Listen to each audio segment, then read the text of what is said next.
Todo el mundo te está hablando sobre la resistencia a la insulina y muchos seguramente han llegado a pensar, eso ni siquiera existe o es fácil, solo tienes que dejar de comer y se cura. O en algunos casos ya hasta te dijeron, no, eso ya es diabetes tipo 2. Pero lo que nadie te explicó es que no todos están en el mismo punto. Y eso claro que hace la diferencia. Hoy te voy a explicar qué es lo que está pasando con tu cuerpo, cómo llegaste ahí y qué podemos hacer para revertir la resistencia a la insulina. Porque vale la pena aclarar en qué momento sí se puede y en qué momento ya es más difícil. Pero lo que sí debes conocer desde ahorita es que la resistencia a la insulina sí es uno de los primeros pasos para llegar a la diabetes mellitus tipo 2. Pero antes de continuar con todo eso, hola, soy el Dr. Polo Guerrero y el día de hoy, ¿qué es la resistencia a la insulina? Para poder iniciar con todo esto, lo primero a conocer es ¿qué es la insulina? Porque sí, podemos decir en palabras muy generales que es la llave que abre las puertas para que la glucosa pase. Pero hay cositas ahí. La insulina es una hormona cuya función es simple: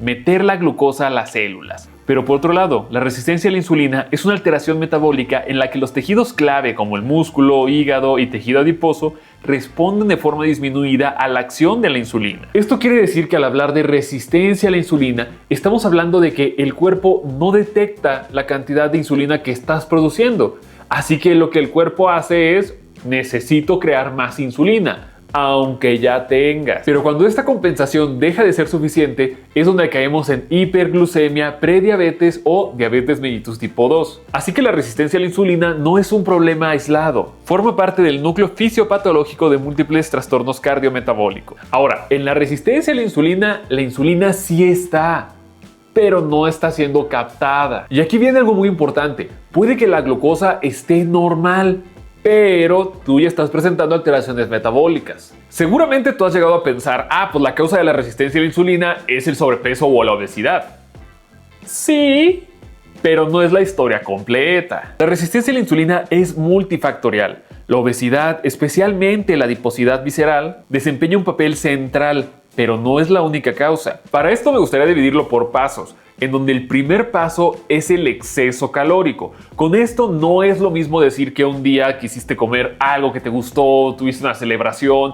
Por un día, la verdad, no va a pasar absolutamente nada. El problema es cuando el exceso calórico es constante. El paso 2 es la grasa visceral. El problema no es solo la grasa, es en dónde se encuentra. Al decir grasa visceral, estamos hablando de la grasita que está en la pancita, por así decirlo. Pero bueno, hay órganos que tienen puntos más importantes refiriéndose a la resistencia a la insulina, entre ellos el músculo, el hígado y obviamente el páncreas. Al hablar de resistencia a la insulina en los músculos, el músculo deja de captar glucosa de forma eficiente, lo que provoca un mayor resultado de glucosa en sangre. Cuando el músculo se vuelve resistente, capta menos glucosa, usa menos glucosa y aumenta los sustratos hacia el hígado, lo que indirectamente empeora la hiperglucemia. El hígado sigue produciendo glucosa, aunque ya no la necesites, y esto claro que empeora los niveles. Y el páncreas intenta compensar, produciendo más insulina. A esto se le llama hiperinsulinemia. Pero esta compensación no dura para siempre. Ahora el problema va a ser cómo le hacemos para que la insulina pueda entrar a donde realmente la necesita y no esté circulando por todo el cuerpo. ¿Cómo abrimos esa puerta? ¿O cómo hacemos sensible a la insulina? Pero antes de que pase cualquier cosa así, tengo que decirte: aquí interviene la predisposición genética, el sedentarismo, el exceso calórico sostenido, pero también hay otros datos como el sueño insuficiente, los antecedentes de diabetes gestacional, el síndrome de ovario poliquístico o el hígado graso asociado a disfunción metabólica y claro, el envejecimiento. Un punto que suele simplificarse demasiado es asumir que la resistencia a la insulina solo afecta a personas con obesidad. Y eso es incorrecto. La CDC señala específicamente que una persona puede presentar resistencia a la insulina sin que esto sea evidente a simple vista. Y por lo mismo vale mucho la pena destacar: hablar del sobrepeso y obesidad no es hablar de que una persona sea floja.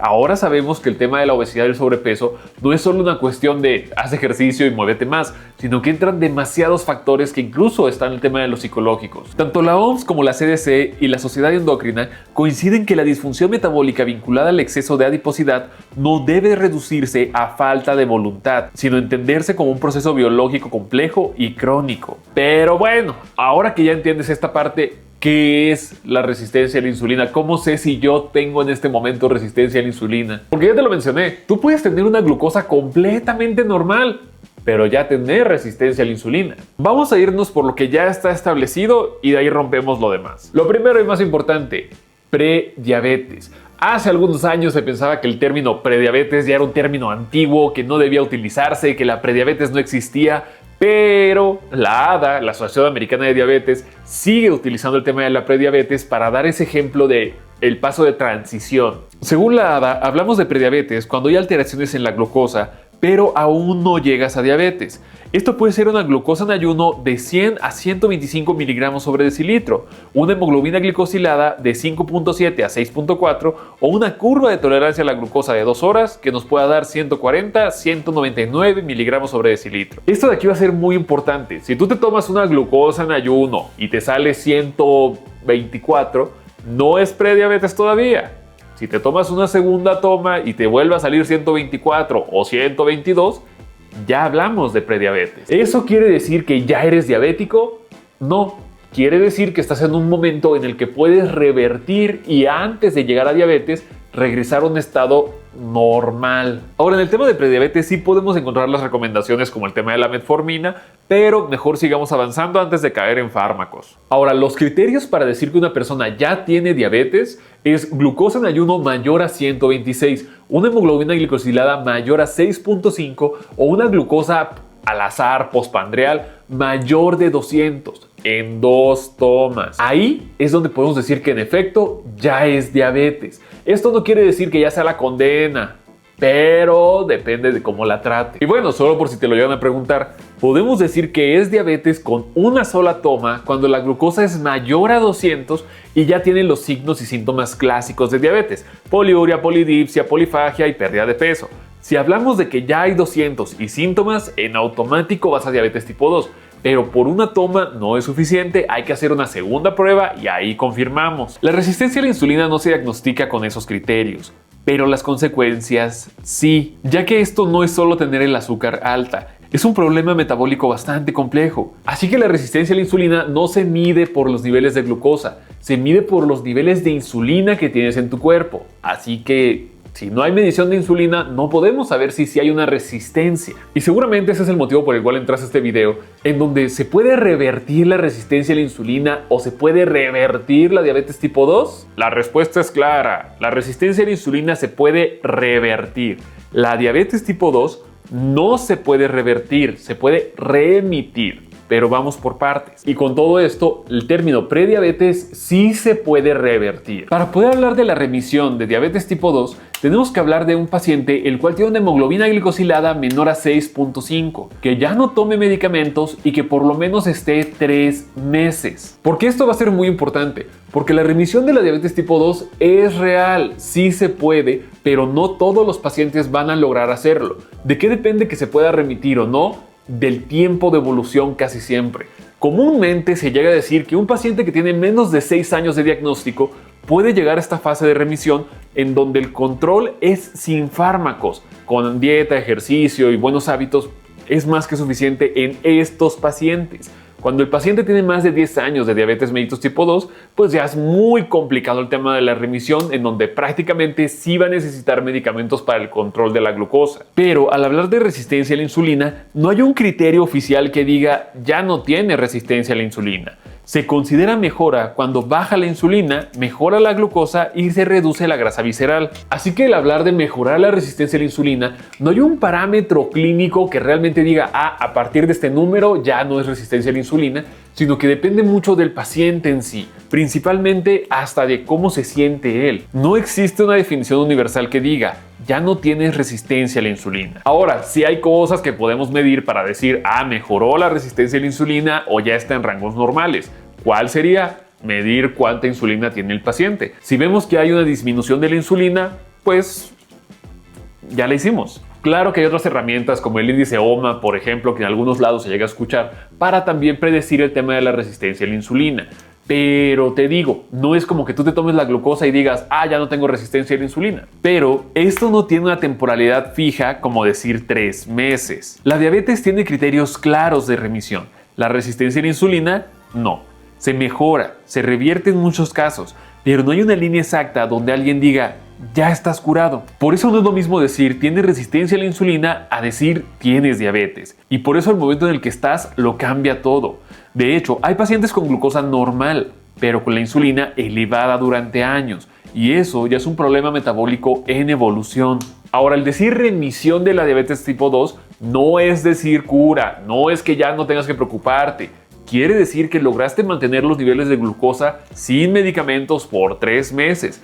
Pero con algún descontrol, esa glucosa vuelve a subir. Porque recuerda, esto no se trata de curarse, se trata de mantenerse. Hasta el día de hoy, quién sabe en unos años si hay algún nuevo medicamento o algo, pero el día de hoy no podemos hablar de la cura de la diabetes. Y ahora sí, el segundo motivo por el cual seguramente entras a este video es ¿cómo evito tener resistencia a la insulina? ¿Qué puedo hacer yo desde el día de hoy, desde la comodidad de mi casa, para no tener resistencia a la insulina? La respuesta seguramente no te va a gustar, pero es lo que está documentado. Si quieres mejorar la resistencia a la insulina, no necesitas hacer todo perfecto, pero sí necesitas hacer lo correcto. Y es aquí en donde hay mucha desinformación, porque no todo se va a tratar igual. Uno de los puntos más importantes respecto a revertir la resistencia a la insulina o incluso ya el tema de la prediabetes, sí es el control del peso. Ese es el pilar clave o uno de los puntos más relevantes y donde muchas estrategias se van a basar para que realmente pueda haber una remisión o revertir. La ADA menciona que la pérdida de peso sostenida y el cambio conductual estructurado son ejes centrales para frenar la progresión de prediabetes a diabetes. Aquí sí vale confrontar un error muy frecuente. No existe un alimento milagroso ni un suplemento aislado con el mismo nivel de evidencia que las intervenciones estructuradas sobre el peso, la dieta, la actividad física y la adherencia al tratamiento. De aquí que vale la pena destacar, no porque tomes moringa se va a quitar el tema de la prediabetes. No hay evidencia de eso. Y con esto no se trata de que yo te diga haz más ejercicio, porque ¿cuál tipo de ejercicio? Hay un mundo de cosas de ejercicio que se pueden hacer. Y aquí sí tenemos una respuesta. Necesitas hacer ejercicio de fuerza. No todo el ejercicio tiene el mismo impacto metabólico. El ejercicio de fuerza es el más importante. Esto permite aumentar la masa muscular y el músculo es el principal órgano que utiliza la glucosa. Aumentar masa muscular puede mejorar la sensibilidad a la insulina de un 30 a 40%. Cada sesión de ejercicio puede aumentar la captación de glucosa hasta por 24 a 48 horas después. Esto permite una mejor captación de glucosa independiente de insulina, mayor sensibilidad a la insulina y menor grasa visceral. Es probablemente la intervención más potente a largo plazo. Así que, ¿cuál va a ser una de las maneras en la que podemos sensibilizar esa respuesta a la insulina? Ejercicio de fuerza. El cardio también ayuda, pero de otra forma. Para reducir el riesgo de diabetes mellitus tipo 2, hasta un 30-50% cuando es constante. Pero es eso, ayuda principalmente a través de la pérdida de peso. Mejora la salud cardiovascular, aumenta el gasto energético y ayuda en la pérdida de peso. Pero por sí solo, el cardio no reemplaza el entrenamiento de fuerza. La dieta es otro de los puntos clave porque seguramente has escuchado de que tienes que tomar estos suplementos o tienes que comer estas cosas ya que esto disminuye la glucosa y disminuye la insulina y... A ver, ¿qué tenemos el día de hoy para decir eso? Lo primero a decir es que no necesitas una dieta mágica, necesitas una que puedas sostener. Lo que sí tiene evidencia es una disminución de calorías si es que existe un exceso de peso, una disminución de los ultraprocesados, aumentar la proteína adecuada y aumentar la cantidad de fibra. Esto va a permitir una disminución de la grasa visceral, una disminución de la inflamación y un aumento de la sensibilidad a la insulina. Así que, ¿qué podemos destacar de este tema? Que lamentablemente sí necesitamos la ayuda de un nutriólogo. Porque la parte importante no está en decir come menos, porque bueno, al final del día, ¿qué estás comiendo que pueda ser el problema? Y también si yo te digo come proteínas, bueno, ¿qué tipo de proteínas? ¿En qué porciones? ¿Cómo la divido? Ese es uno de los verdaderos retos, porque el simple hecho de decir consume más proteína, pues una persona puede conseguir proteína en polvo y tomar eso todo el día. ¿A qué se refiere? Por eso hablamos de que sí necesitamos la ayuda de un nutriólogo, porque cada persona es un mundo y cada persona va a necesitar requerimientos distintos. Pero lo que sí podemos decir que está bien establecido es que la pérdida de peso del 5 al 10% del peso corporal total sí va a ayudar muchísimo al tema de revertir la resistencia a la insulina o en algunos casos revertir la prediabetes. El simple hecho de mejorar la dieta puede reducir el riesgo de progresión a diabetes hasta un 58%. Y simplemente de manera muy sencilla te vamos a mencionar los suplementos que sí tienen evidencia y los que mejor no. La mayoría de los suplementos no tienen el impacto que prometen, pero los que tienen algo de evidencia es la creatina, ya que mejora el rendimiento e indirectamente la sensibilidad a la insulina. El omega 3 puede mejorar el perfil lipídico y el magnesio es útil solo cuando hay deficiencia de magnesio. Los que están sobrevalorados es la berberina, el vinagre, todo lo que sea detox o los famosos quemadores, ya que estos pueden tener efectos pequeños, pero no cambian el problema de fondo. Así que con esto es decir que no necesitas realmente un suplemento. Obviamente hay unos que pueden ayudar como el tema de la creatina, pero no por tomar creatina vas a revertir la resistencia a la insulina. El efecto debe ser por el ejercicio y la dieta. Y ningún suplemento va a compensar un mal estilo de vida. Pero aquí viene uno de los datos que seguramente están más infravalorados, pero que son igual de importantes que la dieta y el ejercicio y que seguramente no lo estás cumpliendo al pie de la letra.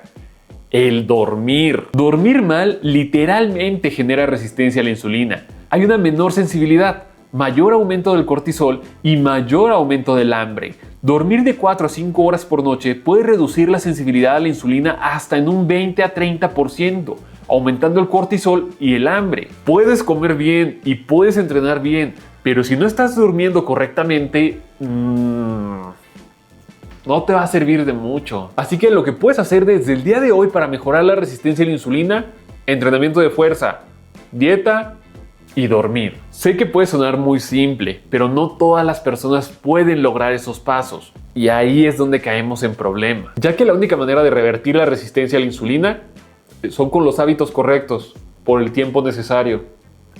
Esa es la complejidad de todo esto. Pero bueno, espero que este pequeño video te fuera de muchísima utilidad. Si te gustó, agradecería muchísimo que no olvides dejar tu me gusta. También, si te gustan estos videos o los demás videos que tenemos en el canal, agradecería muchísimo que no olvides la suscripción. También, si tienes algo que decirme, alguna experiencia que quieras platicar o algo que me quieras contar, por favor, házmelo llegar a través de la cajita de comentarios.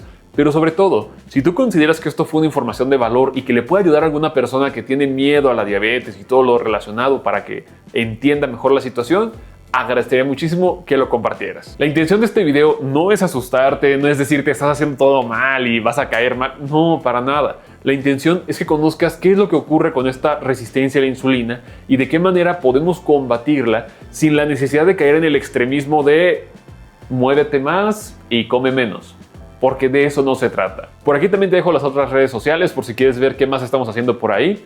Pero si tienes alguna pregunta respecto a resistencia a la insulina, por favor, pregúntale a tu médico o endocrinólogo o médico internista.